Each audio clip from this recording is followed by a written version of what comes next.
신앙 고백 우리 하겠습니다. 나는 전능하신 아버지 하나님 천지의 창조주를 믿습니다. 나는 그의 유일하신 아들 우리 주 예수 그리스도를 믿습니다.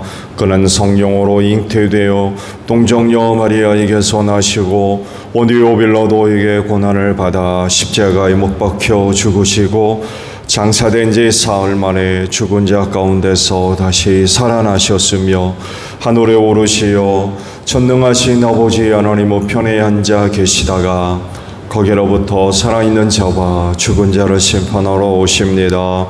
나는 성령을 믿으며 거룩한 공교회와 성도의 교제와 죄를 용서받는 것과 몸의 부활과 영생을 믿습니다. 아멘. 찬송가 337장 우리 부르시고 말씀을 봅니다.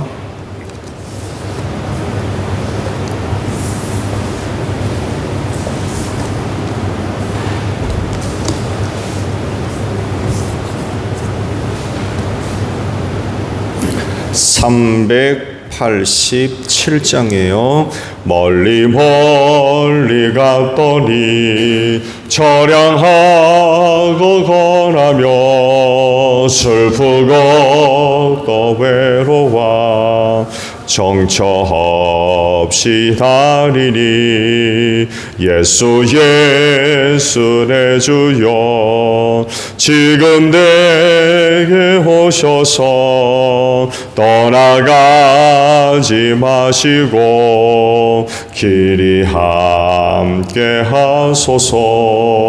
예수 예수 내 주여 마음 아파올 때에 눈물 씻어주시고 나를 위로하소서.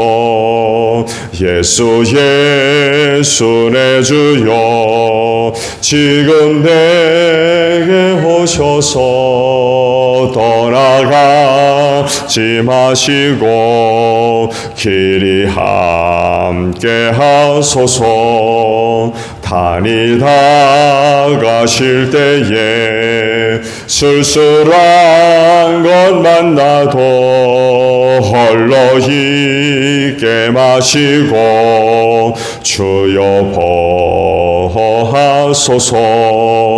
예수 예수 내 주여 지금 내게 오셔서 떠나가지 마시고 길이 함께 하소서.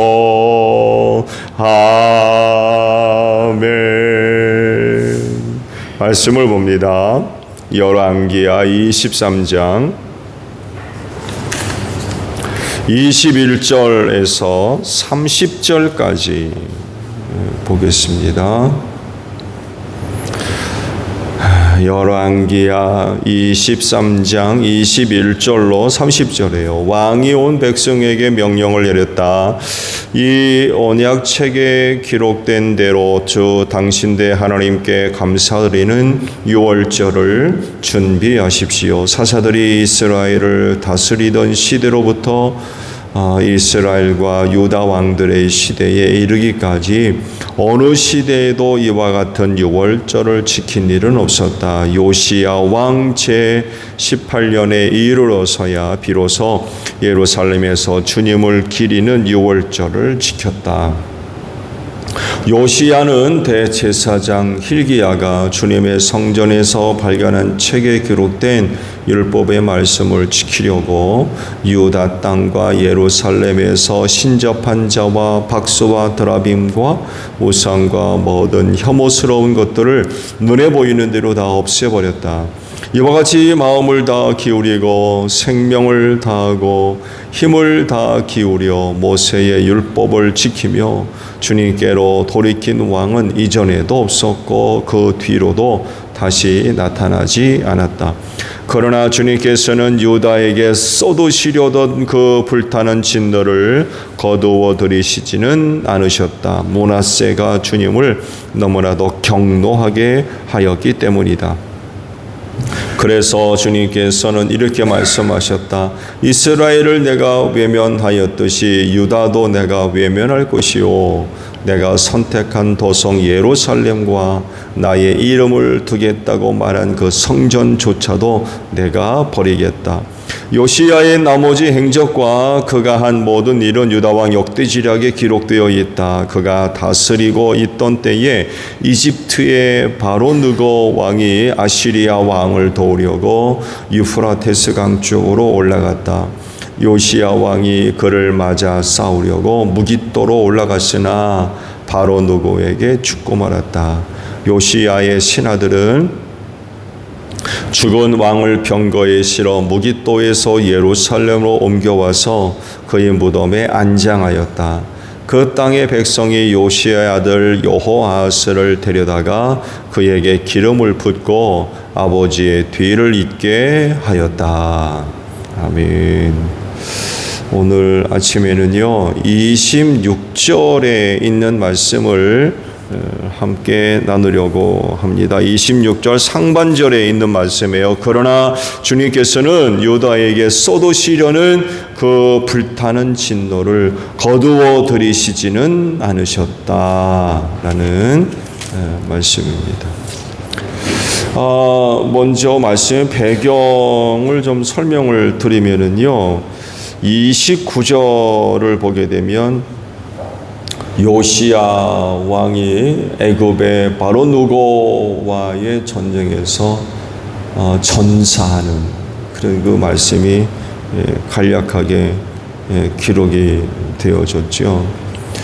이 말씀은 이집트의 북방원정에 관한 그런 그 말씀입니다. 아시리아 제국이 있죠. 그 북이스라엘을 멸망시킨 아시리아 제국, 그 아시리아 제국이 역시 하나님의 심판을 받아가지고 메대와 그리고 바벨론 제국의 연합 공격을 받아가지고 일단 나라가 망했어요. 근데 나머지 패전병들을 데리고 다른 곳으로 피신을 합니다. 하란 땅으로 나머지 병력을 이끌고 그 땅으로 이제 도망을 가요. 이 기회를 타고 이집트의 바로 느고가 군사들을 일으킵니다.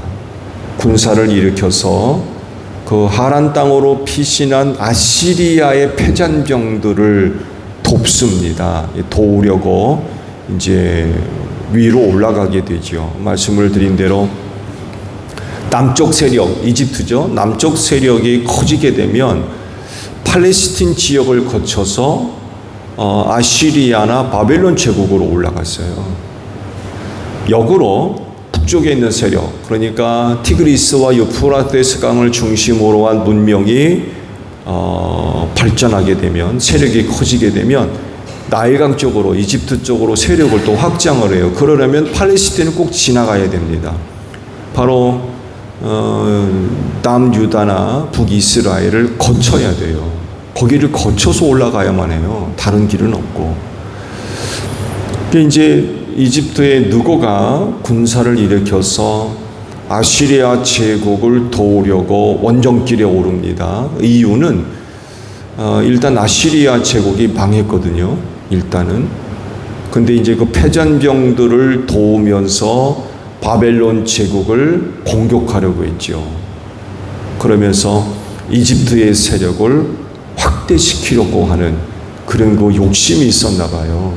그래서 느고가 군대를 일으켜서 올라가게 됐는데 이거를 요시야 왕이 그냥 두고 볼 수가 없었어요. 왜냐하면 만약에 이집트가 세력을 확장해서 아시리아 제국의 패전병과 연합을 해서 바벨론 제국을 공격하게 되면 남유다가 또 어려움을 겪거든요.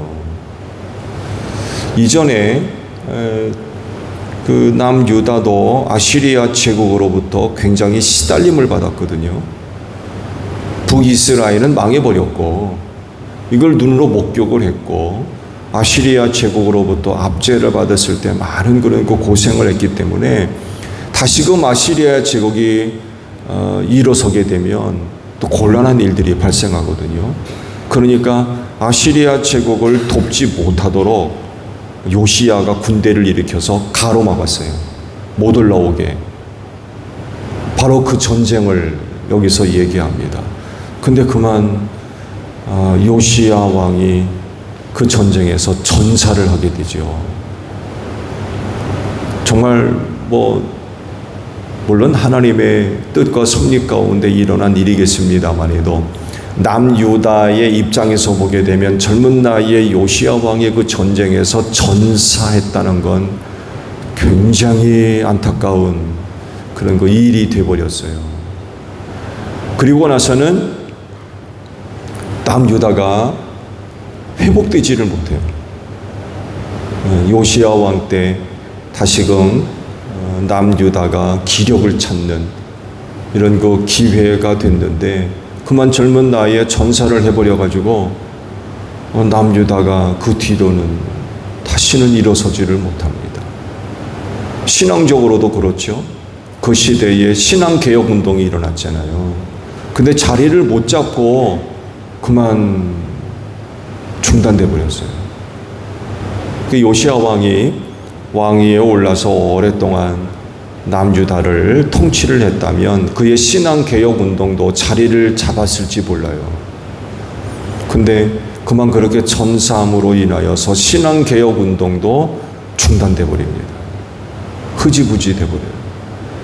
그리고는 그 뒤로 그의 자녀들이 이제 왕위에 오르고 그러면서 다시금 또 타락합니다.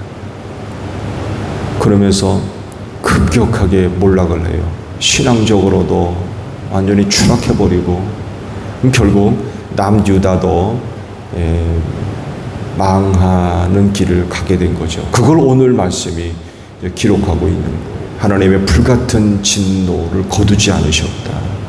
이런 그 말씀을 하고 계세요. 잠시 연기되기는 했지만 그 유다를 멸하려는 하나님의 진노는 사라지지 않았다라는 그런 그 사실입니다. 남유다가 그렇게 될 수밖에 없었던 가장 큰 이유는 우상숭배예요. 둘도 없이 우상숭배입니다. 하나님 버리고 우상숭배를 하니까 남유다도 어떻게 할 수 없는 그런 그 나락으로 떨어져 버렸죠. 이스라엘 자체가 하나님으로 말미암아 설명되거든요. 그들이 왜 존재를 하고 그들이 왜 그 땅에 있으며 하는 그 이스라엘에 대한 설명은 하나님으로 말미암아 가능한 나라거든요. 하나님에 의해서 만들어진 거 아닙니까? 아브라함을 선택하셔서 나라가 되게 하시고 민족이 되게 하시고 그리고 가나안의 7 부족을 쫓아내시고는 그 땅을 그 후손들에게 주셨잖아요. 여기에는 분명한 목적이 있죠. 내가 너를 복주고 창대케 해서 이방 민족이 복받게 하겠다. 이게 하나님의 원대한 계획입니다. 이와 같은 하나님의 뜻을 이루시려고 아브라함을 선택하셔서 나라와 민족이 되게 하시고 가나안 땅을 그들에게 주셨던 거죠. 이렇게 하나님과의 관계성 속에서 그 나라가 설명이 가능하거든요. 이해가 가능하고. 그런데 시간이 흐르면서 우상숭배에 빠져요. 그러면서 나라가 갈라지죠. 솔로몬 시대에도 처음에는 하나님을 잘 섬겼다가 이 나이가 들어가면서 이방 여인들과 혼인 정책을 벌였던 그것이 계기가 돼가지고 우상숭배에 빠지잖아요. 그러면서 남과 북으로 갈라져 버리고 북이스라엘은 여로보암 초반기부터 우상숭배에 빠져서 다시는 돌아서지 못하고 그러면서 아시리아 제국에 멸망당하고 남유다도 마찬가지죠. 우상숭배에 빠져가지고 오늘도 말씀 보잖아요. 하나님께서 버리셨다는 거예요. 심지어는 성전도 버리셨다는 거예요. 내 이름을 거기 두겠다 하셨던 그 성전마저 하나님께서 버리신 이런 그 일들이 일어나고 말았습니다.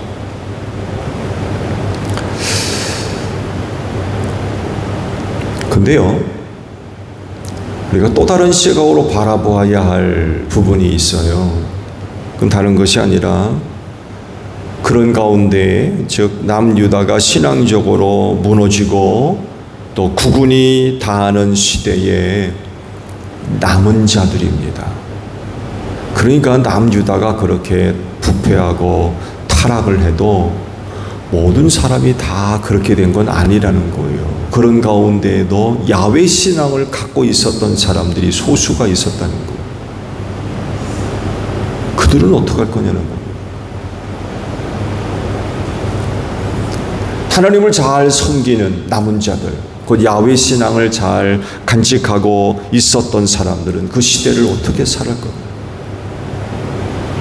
그 시대를. 그들은 그 시대를 어떻게 살았을까? 오늘 주신 그 말씀을 보게 되면 하나님의 불타는 진노가 꺼지지 않고 진행 중에 있었다는 것을 우리가 발견할 수 있죠. 이러한 상황 속에서 하나님을 섬기는 사람들은 그 시대를 어떻게 살았을까? 어떻게 살았을까?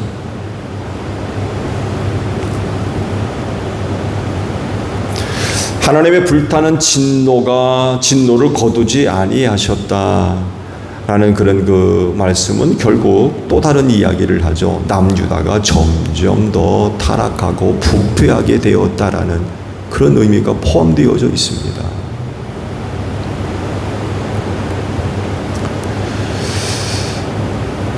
그것을 막으려는 혹은 연기시키려고 하는 모습이 안 보여요. 하나님께서 남유다를 심판하시기로 작정을 하시고 지금 때를 기다리시거든요. 이런 상황 속에서 그런 하나님의 뜻을 돌이키고 때로는 연기하고 하는 이런 모습들이 보이지를 않습니다. 더 타락하면 더 타락했지, 하나님의 그런 무서운 진노로부터 용서받고 회복되어지려 하는 그런 그 모습들이 보이지를 않습니다. 근데 문제는 뭐냐면 이런 그 시대적인 상황은요, 야훼 신앙을 갖고 있는 사람들을 몹시 괴롭혔다는 것입니다. 그러니까 그 시대의 야훼 신앙을 지키고 생활하는 게 쉽지가 않았다는 거예요. 그 신앙을 지키면 지킬수록 점점 더 어려워져요. 점점 더 힘들고. 거기다가 나라가 망해가요. 나라가 종말을 구하는 거죠.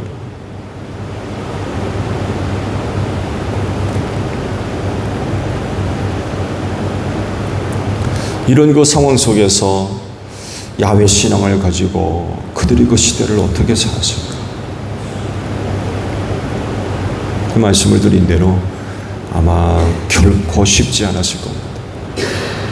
많은 그런 그 고통과 어려움을 겪었을 겁니다.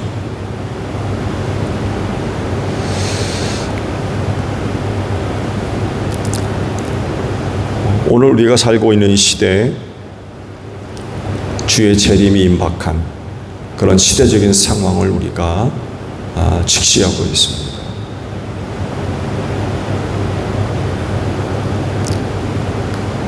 주님 오실 날이 가까이 이른 그런 그 시대적인 상황이 너무나도 어렵지 않게 우리 주변에서 일어나고 있어요.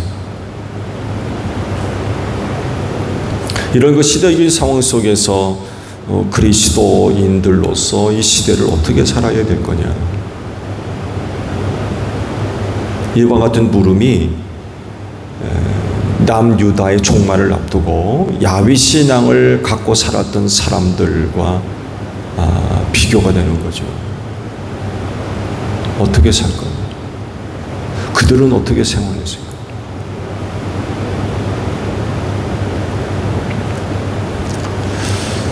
결코 쉽지 않을 겁니다. 그 신앙을 지키려고 하면 할수록 겪는 어려운 일들은 점점 더 힘들어질 거예요. 믿음 지키기가 쉽지가 않은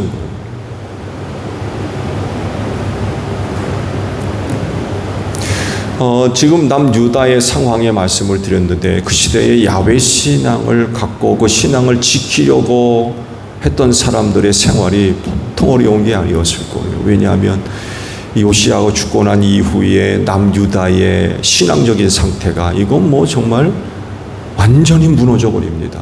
뭐 우상 숭배로 다시 빠져들어가 가지고 이건 뭐 보세요. 그들이 그렇게 우상 숭배에 빠지게 되면 그 생활들이 어떻겠습니까? 특히 그 율법을 조차 야훼 신앙을 갖고 있는 사람들에게서의 생활의 불편은 뭐 이루 말할 수가 없을 겁니다. 첫 번째는 우상 숭배하게 되면 부정한 음식들 또 물건들 이런 것들이 천지거든요. 근데 야훼 신앙을 지키는 사람들 보세요. 그런 부정한 것들로부터 자기를 지켜야 되잖아요. 아무거나 손댈 수 없는, 아무거나 만질 수 없고, 아무거나 모르고 수 없고, 어느 곳에나 갈 수 없고, 왜? 자칫 잘못하게 되면 부정하게 되거든요. 그러니 그 생활이 얼마나 어려웠겠습니까? 아시듯이 고대 사회에 시중에 나와 있던 고기들, 특히 고기들, 육류들이죠. 거의 대부분이 신전에 바쳤던 것들입니다. 우상 숭배에 사용되어졌던 제물들이었어요. 물론 고기 먹는 것도 쉽지 않았고요. 오늘날과 같이 그냥 뭐 정육점에 가가지고 돈 주고 고기 사오는 그런 상황이 아니에요.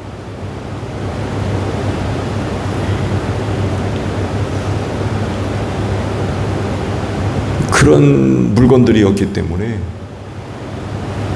직접 본인이 짐승을 잡아가지고 음식을 해 먹으면 뭐 무슨 문제가 있겠습니까? 근데 어디 나가서 물건을 사온다라고 할 때 그런 것들을 염두에 두지 않을 수가 없는 거예요. 자칫 잘못했다가 부정하게 되는 거죠. 그 야훼 신앙을 지키려 하면 할수록 생활에 많은 불편과 어려움이 있을 수밖에 없는 거죠. 이 시대의 그리스도인의 그 생활도 마찬가지일 겁니다. 믿음 지키기 위해서 겪는 불편함, 어려운 일들 각오하셔야 되고 결코 쉽지 않을 겁니다. 그리고 이 마지막 때 일어날 일들을 생각해 본다 그러면 정말 믿음 지키는 일이 결코 만만치 않을 겁니다. 그래서 요구되는 게 뭐겠습니까? 그럼에도 불구하고 그 믿음 끝까지 간직하는 것입니다. 그것 때문에 힘들고 어렵고 불편해도 그 믿음 변치 않는 거죠. 왜? 그 믿음이 아니면 천국 못 가잖아요. 이 세상에서의 잠깐 동안의 생활의 편리, 유익 그런 것들을 위해서 신앙을 버린다? 잠시 신앙을 접어둔다? 어떻게 구원받으려고? 우리의 신앙이 그래도 되는 겁니까? 그럴 수 없잖아요. 말세 시대적인 환난과 고난과 핍박 속에서 우리가 눈을 감는다 할지라도 그리스도인은 그리스도인으로서의 삶의 내용과 모습 또 그리스도인다운 품격을 결코 잃어버려서는 안 된다는 거죠.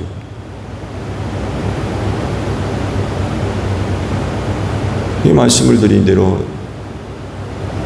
잠깐 생활의 편리를 위해서 신앙을 접어둔다? 이건 있을 수가 없는 거죠.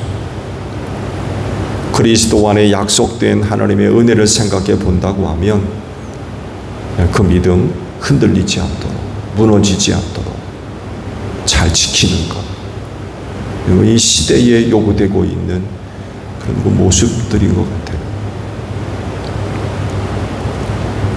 그렇진데 그리스도인으로서의 삶의 귀한 모습들을 잘 지키시기를 바랍니다. 그것 때문에 불편한 점이 있고 어렵고 힘든 점이 있다 할지라도 각오하고 인내의 믿음을 가지고 이 시대의 말을 살아야 될 것 같아요.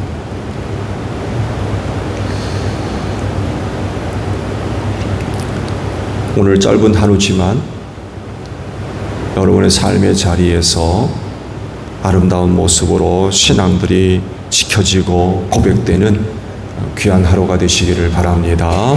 주기도문 합니다. 하늘에 계신 우리 아버지, 아버지의 이름을 거룩하게 하시며 아버지의 나라가 오게 하시며 아버지의 뜻이 하늘에서와 같이 땅에서도 이루어지게 하소서. 오늘 우리에게 일용할 양식을 주시고 우리가 우리에게 잘못한 사람을 용서하여 준 것 같이 우리 죄를 용서하여 주시고 우리를 시험에 빠지지 않게 하시고 악에서 구하소서. 나라와 권능과 영광이 영원히 아버지의 것입니다. 아멘. 기도하겠습니다.